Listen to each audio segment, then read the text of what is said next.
popular sovereignty became the newest tool utilized by the pro-slavery Democratic Party in the antebellum era, with the intent of bypassing previous legislation and meant to prevent the spread of slavery into territories prior to them becoming states. Now, popular sovereignty is a euphemism. It is nothing more than direct democracy, pure democracy, a majoritarian tyranny, or pure democracy. There's so many lovely words that all mean the same thing but attempt to package it differently. Now, from the onset of the founding of the country, it was recognized that a direct democracy, an unchecked democracy, was extraordinarily dangerous. Alexis de Tocqueville examined democracy as a extension of tyranny, simply because if one man is capable of holding a tyrannical position over others, several doing it does not change the definition. So a majoritarian tyranny, although structured differently, is still just that. It's still just a tyranny. And it was the subject of much debate and concern at the time. In Federalist 10, James Madison wrote, "Democracies have ever been spectacles of turbulence and contention, have ever been found incompatible with personal security or the rights of property, and have in general been as short in their lives as they have been violent in their deaths." Hamilton, writing in Federalist 51, also notes that it is of great importance in a republic not only to guard the society against the oppression of its rulers, but to guard one part of the society against the injustice of the other part.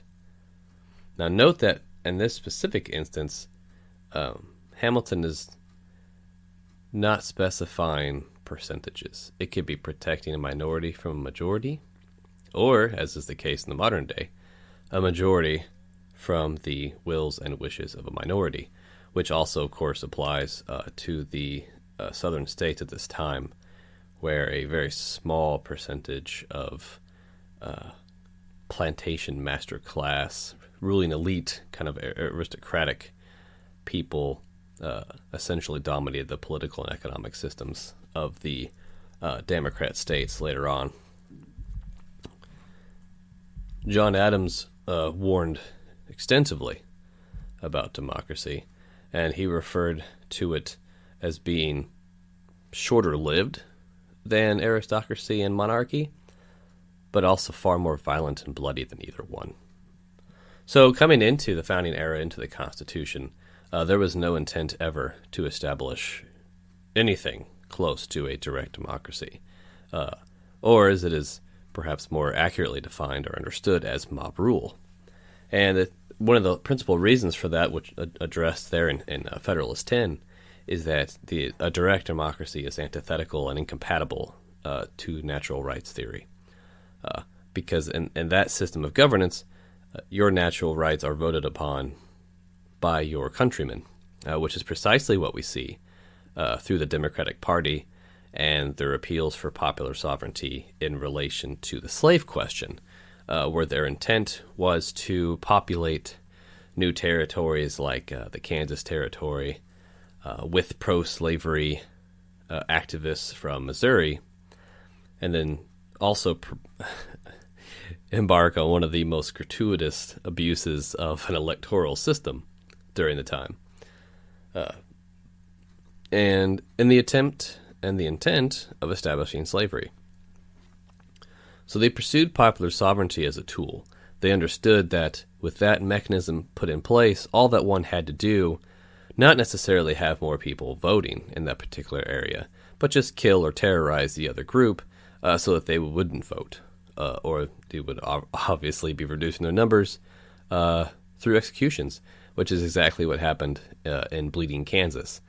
The event where you had free staters against pro-slavery forces that erupted into a civil war and multiple acts of guerrilla violence, executions, burning of entire towns to the ground, and just a disgusting display of electoral fraud, and open declarations of war and calls to arms by Democrat statesmen who felt that slavery was a divine right of the Southern man, and therefore using violence, murder, intimidation, and terrorism to protect that right was justified.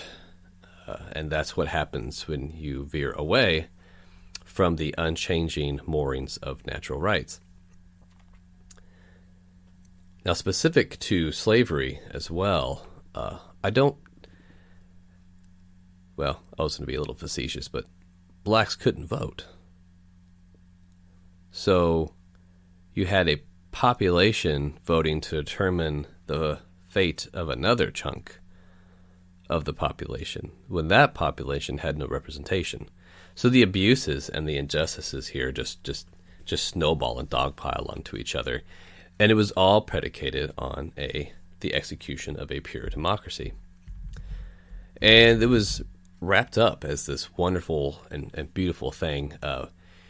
Human society in general kind of has this weird reflex where we attribute justness or rightness to that thing which is supported or felt to be right by a majority of people. And that's a flawed perspective when you're looking at things from a very large scale with so many competing interests.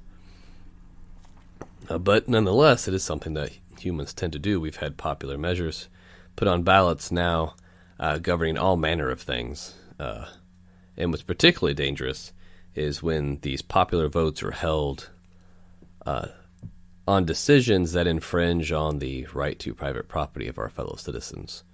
Where I lived just recently, for example, a couple years back, property tax was actually put on the popular ballot and passed by a majority of voting citizens.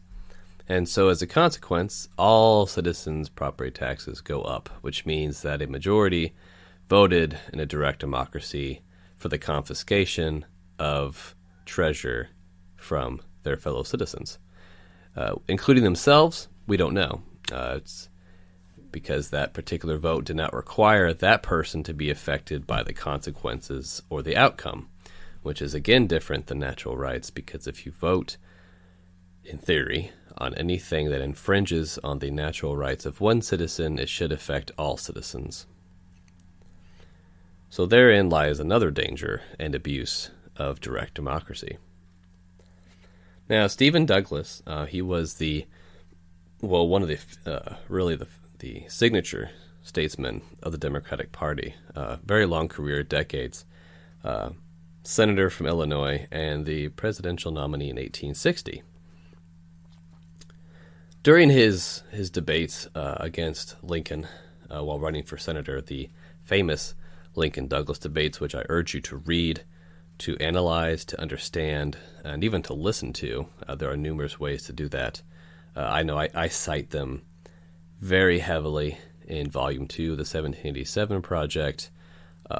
Much like the Webster-Hayne debates, these debates really, really clarify the positions, not just of the different political parties, but the social and political temperature of the time as well. Because these debates were in 1858, it wouldn't be much longer before Civil War erupted. Now, when Stephen Douglas was running against Lincoln to be senator of Illinois, he attempted to kind of package slavery as an extension of this just and moral right of majoritarian tyranny. He says, and I quote, "The territories should do as they pleased, but that when they come to be admitted as states, they should come into the Union with or without slavery, as the people determined." I mean to knock in this head the idea of the abolition doctrine of Mr. Lincoln, that there shall be no more slave states, even if the people want them.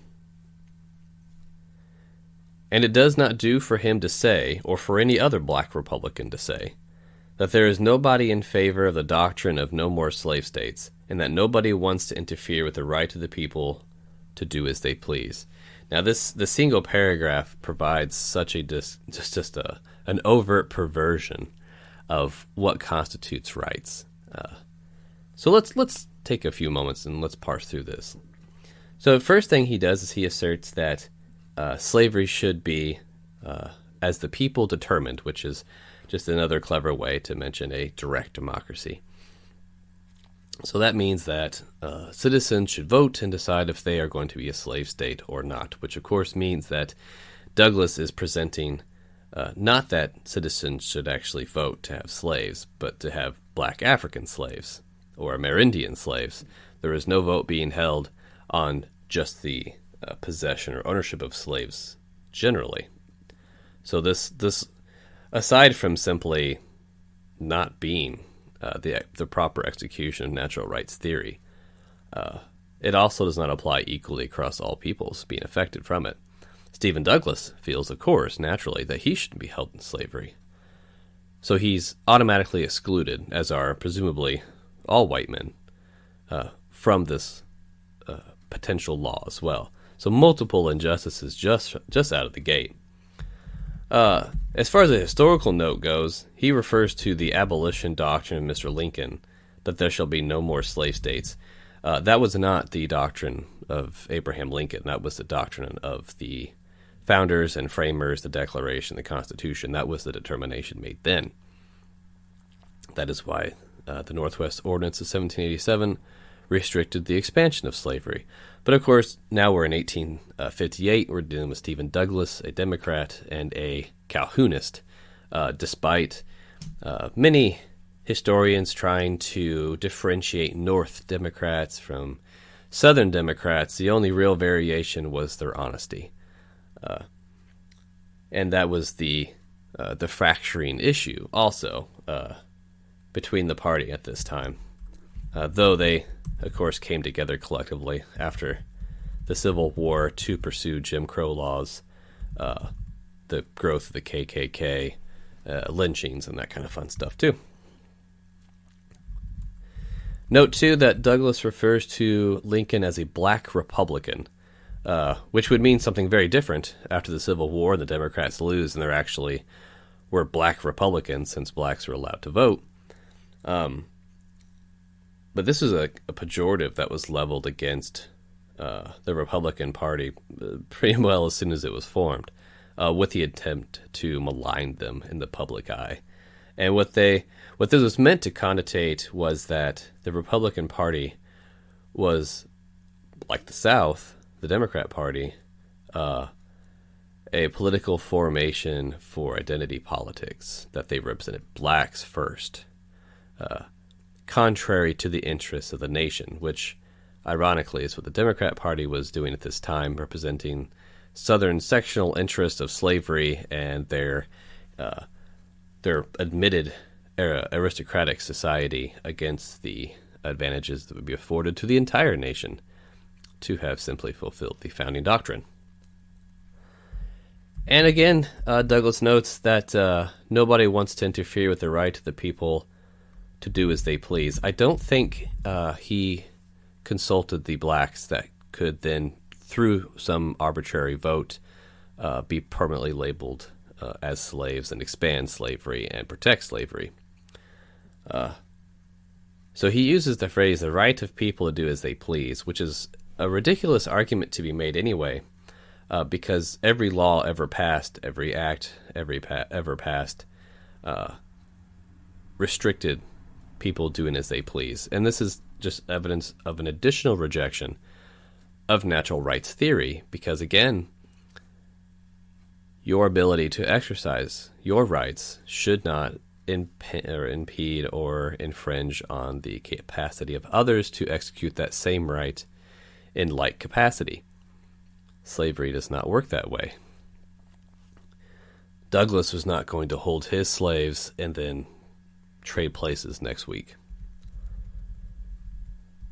Now, the issue and the primary thing here dealt too with these appeals to direct democracy, and Douglas does this repeatedly throughout the 7 debates he held against Abraham Lincoln at the time, was these constant reaffirmations that majoritarian tyranny was just, that it was right, which is a rejection of every foundational principle of the country. So, and up at 1858, just 3 years before the Civil War, and the rhetoric would only intensify after this. We can see the abuses of a direct democracy being used to protect and expand slavery, at least attempt to, and just the absolute terror that emerges. So we see the fulfillment of the warnings put forward by John Adams and Alexander Hamilton and James Madison, that direct democracy is terrifying. And in this case, the adoption of popular sovereignty as the policy going forward was enshrined in the Kansas-Nebraska Act of 1854. And in that particular act, we have a tragic glimpse into the application of direct democracy in the pursuit of expanding slavery, the guerrilla warfare, the political terrorism, and executions that would become a hallmark and a stain on American history, all in the name of perpetuating slavery through abuses of direct democracy. Bleeding Kansas will be the subject of the next episode, because it is an unfortunate but very informative episode in American history, and especially on the subject of slavery and the perils of the direct democracy, fulfilling the warnings given by the founders nearly a century before.